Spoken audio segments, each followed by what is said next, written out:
This is the political ideology rule of five, the reason our nation and all democratic nations constantly struggle to elect competent leaders and create long-lasting solutions to our problems. The political ideology rule of five basically says that people groups rarely ever have the attention span or dedication necessary to focus on any more than five plus or minus one issues at any given time. Why is that a problem? Because it causes us to settle for short-term victories at the expense of our future. When politicians know that you've only got five topics on your mind, they know that they can behave without integrity in most other issues.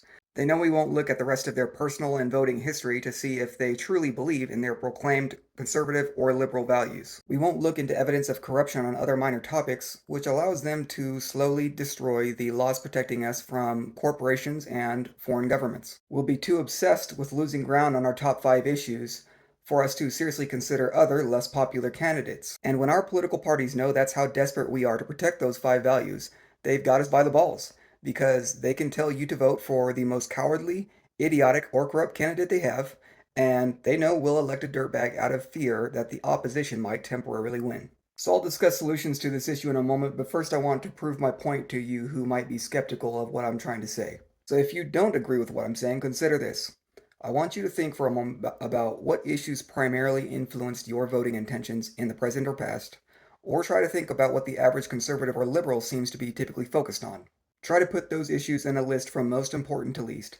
I'm going to guess that most people won't list more than 10 issues that they've seriously considered for any past election, but if we're honest, only the top five plus or minus one issues are responsible for determining who we vote for. Here are the list of issues I believe are influencing 90% of the vote for both parties this year. For Republicans, they are first and foremost focused on eliminating woke and gender ideology. Second, probably being abortion because that's always at the top of their list. But this year it's a pretty close tie for third, fear of being associated with Democrats. There is a very strong social stimulus related to being even potentially associated with people who are Democratic. And Republican culture has become a very exclusive people group that you do not want to become associated with the opposite side on. Fourth, immigration. And this is more something that they care about, but maybe don't necessarily have a strong plan for dealing with. It's just something that they're very frustrated with and want handled now. And then fifth, fear of democratic influence altogether. That includes, communistic values, democratic leadership, what might occur should a democratic president be elected, and so on. For Democrats in 2024 specifically, they are actually focused on a somewhat smaller list of issues. Their number one concern it will be fear of Trump and what may occur if he is elected. And then after that is probably abortion rights because conservatives have just recently made a pretty big jump in terms of restricting access to abortion.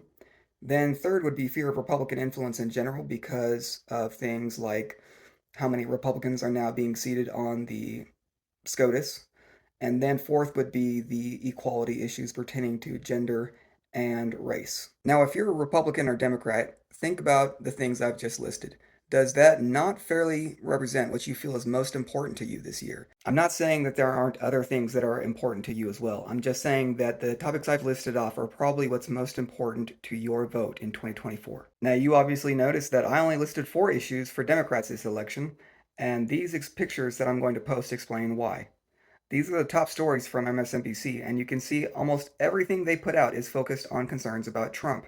So this year, Democrats are using the 5 minus 1 part of the political ideology rule. So what can we actually do about this issue? That's the hard part because it requires us all to stop pointing fingers at society, take responsibility for our vote, and to stop treating each election like it might be our last. We have to regain the understanding that each election, our representatives are testing us to see what they can get away with.